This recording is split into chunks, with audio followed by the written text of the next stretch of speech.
अस्सलाम वालेकुम नाज़रीन, मैं हूं आपका मेज़बान खालिद जमील और आप देख रहे हैं प्रोग्राम डिबेट एट 8। और आज पाकिस्तान की तरह दुनिया भर में मकबूजा कश्मीर के 77 साल हो चुके हैं वहाँ पे इंडिया के कब्ज़े के। उस हवाले से योम यकजहती कश्मीर और योम स्याह मनाया जा रहा है। इस हवाले से कुछ हम आज बातचीत करेंगे और इसके साथ साथ पाकिस्तान की कुछ सियासत और अदलिया के अंदर एक बड़ी तब्दीली के बाद जो है कि बड़ी नुमाया तौर के ऊपर हमें तब्दीली दिखाई दे रही है। नए चीफ जस्टिस पाकिस्तान ने मनसब संभालते ही 3-4 बड़े अहम डिसीजंस लिए हैं गुज़श्ता रोज़। और उसके अंदर एक तो उन्होंने 28 अक्टूबर कल पीर के रोज़ फुल कोर्ट इजलास तलब किया है। उसके अंदर बहुत से मामलात हैं, वो ज़ेर बहस आने इंतज़ामी तौर के ऊपर भी, जुडिशल एतबार के हवाले से भी।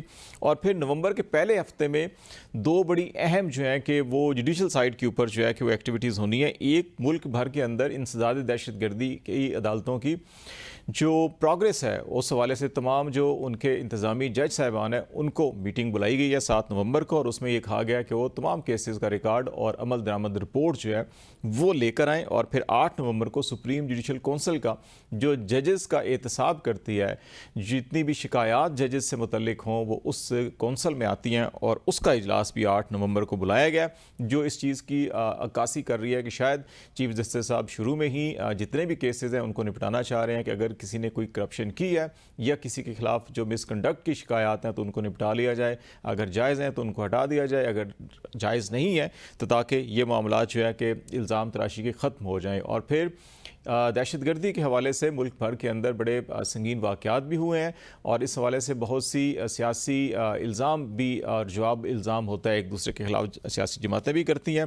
तो शायद इसमें भी अहम कुछ ऐसे डिसीजन होने हैं कि जो मुतलका कवानीन है उनके तहत तो 2 से 3 महीनों के अंदर ये केसेस निपटा देने चाहिए, लेकिन ये बाज़ केसेस ऐसे हैं जहाँ पे 2-2, 3-3 साल हो गए हैं और उनके चलान तक पेश नहीं हुए। तो ये बड़े अहम मामला जो हैं आज हम डिस्कस करेंगे। पाकिस्तान मुस्लिम लीग नून से रुकने कौमी असम्बली डॉक्टर शिजरा मनसब अली हमें ज्वाइन कर रही हैं। सैयदा शैला रज़ा साहिबा पाकिस्तान पीपल्स पार्टी की रुकने कौमी असम्बली हैं और मोहम्मद अली सरफराज साहब पाकिस्तान तहरीक इंसाफ से आपका तल्लुक़ है और मेंबर हैं नेशनल असम्बली के। बहुत शुक्रिया तीनों साहिबान का। डॉक्टर साहिबा आपसे, शिजरा मनसब साहिबा आपसे हम स्टार्ट कर लेते हैं।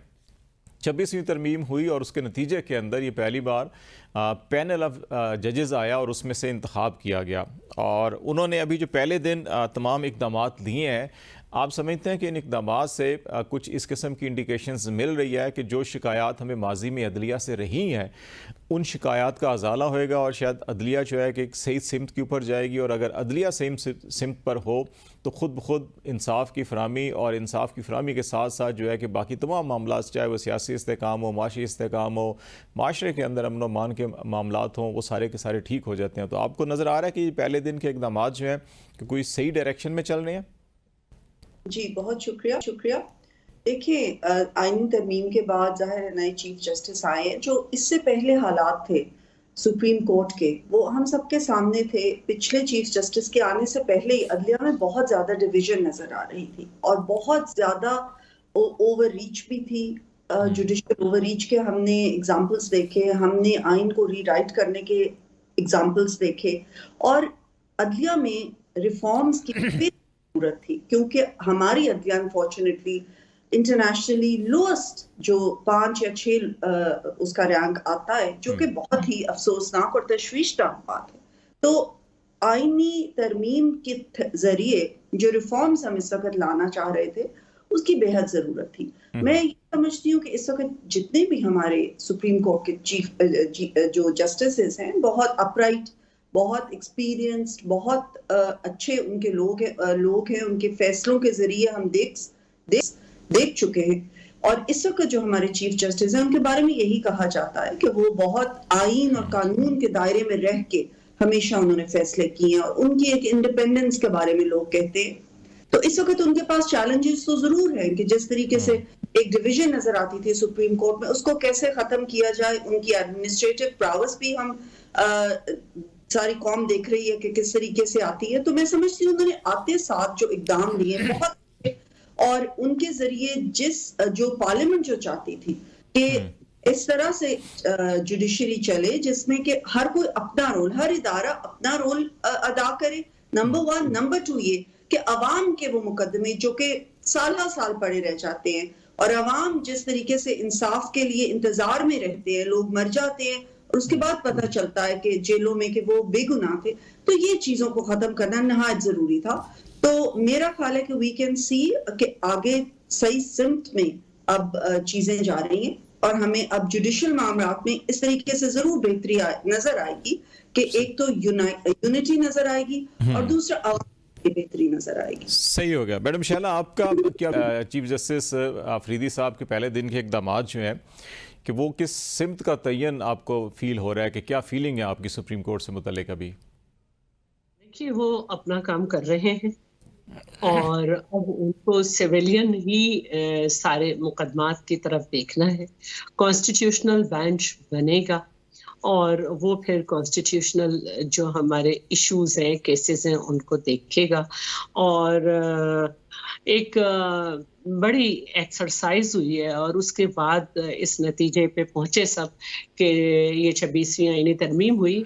तो मैं समझती हूँ कि लेट्स सी कि अब हमने जो तरमीम की है इसके क्या समरात है या फ्रूट मिलता है और हमारे आम आदमी को जो है वो एक बेहतरी की तरफ जाता है, क्योंकि हाई कोर्ट लेवल पर भी यानी कि प्रोविंशियल लेवल पर भी कॉन्स्टिट्यूशनल बेंच बनेंगे।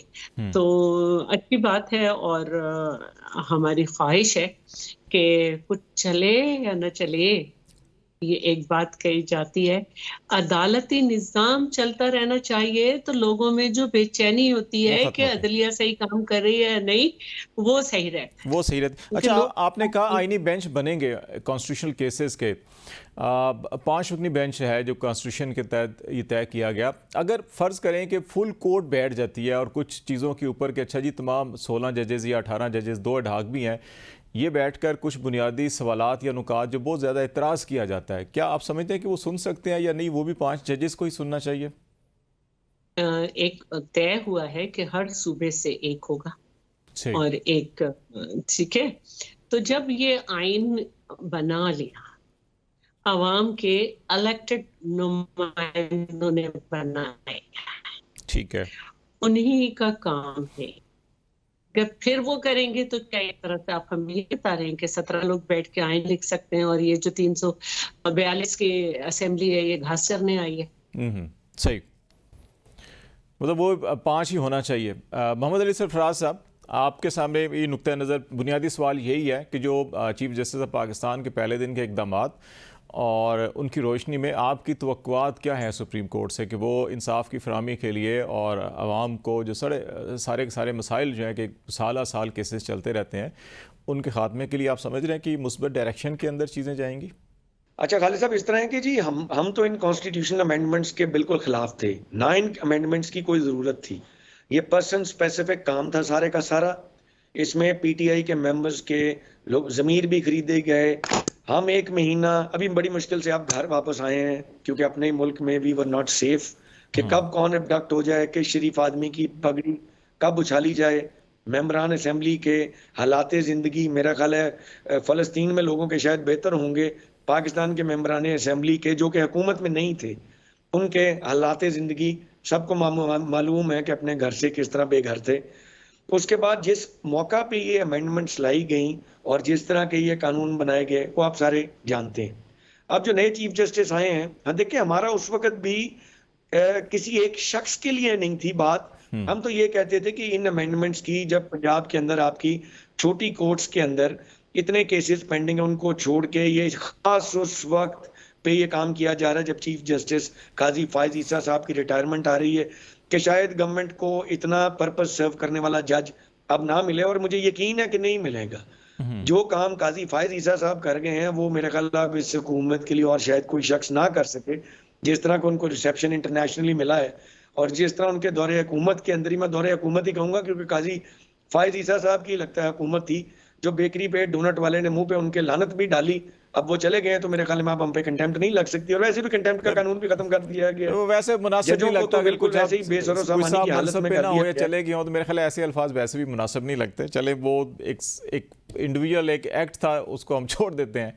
नहीं, वो मेरी बात सुनी, ये साहब इस मुल्क के क्रिमिनल है, ये अपने मनसब पे थे तो इनको जनरल पब्लिक में से एक आदमी ने उठ के मुंह पे ये अल्फाज इस्तेमाल किए थे।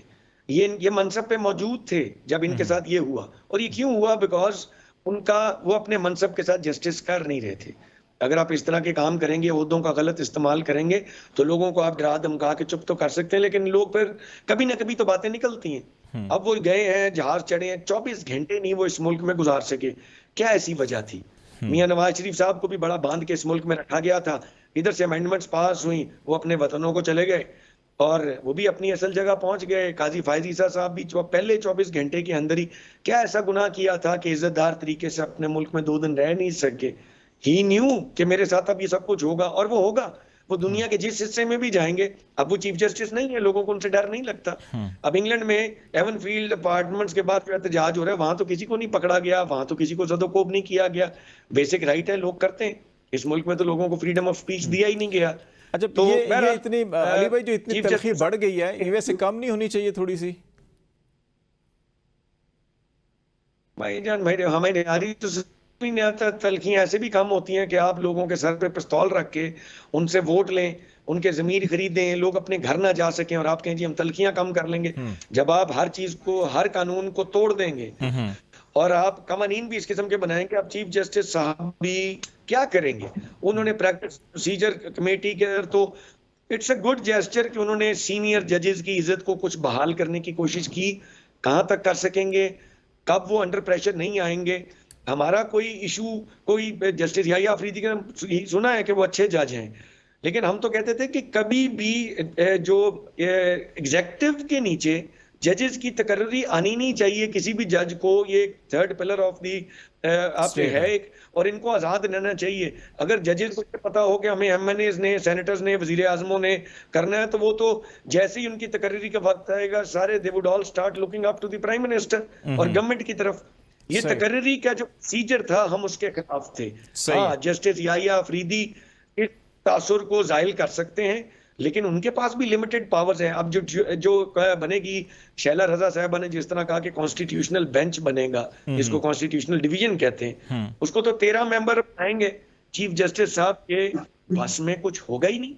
उनके पास तो वो तो नंबर गेम है ना। वहां पे सारा कुछ हुकूमत के हाथ में पकड़ा दिया गया। अब उस बेंच में जिसको लगाया जाएगा, ये 2-3 जज अगर वहां पे इंसाफ करने की कोशिश करें और अदलिया की इज्जत जो कि लूट ली गई है उसको बचाने की कोशिश करें, तो बहुत बड़ी बात होगी। लेट्स सी, ये अब आने वाले दिनों में पता लगेगा। क्या होगा? जरा अली ब्रेक कोशिश करेंगे, ब्रेक लेते हैं। ब्रेक के बाद डॉक्टर शिजरा बंसब से भी एक्सपर्ट्स लेंगे कि ये 5 रुकनी बेंच ही होना चाहिए, या माजी के अंदर हमने देखा कि जब चीफ जस्टिस उमर अता बंदयाल थे, या इवन जस्टिस कादी फाइसा साहब, या उससे पहले भी बसा औकात 3 रुकनी, 5 रुकनी या 7 रुकनी बेंच होते थे इस किस्म के पॉलिटिकल या कॉन्स्टिट्यूशनल केसेस में। तो उसमें तमाम फ्रीकैन कहते थे जी बेहतर है कि पूरी कोर्ट बैठ जाए, 13, 15, 17 जितने भी हैं।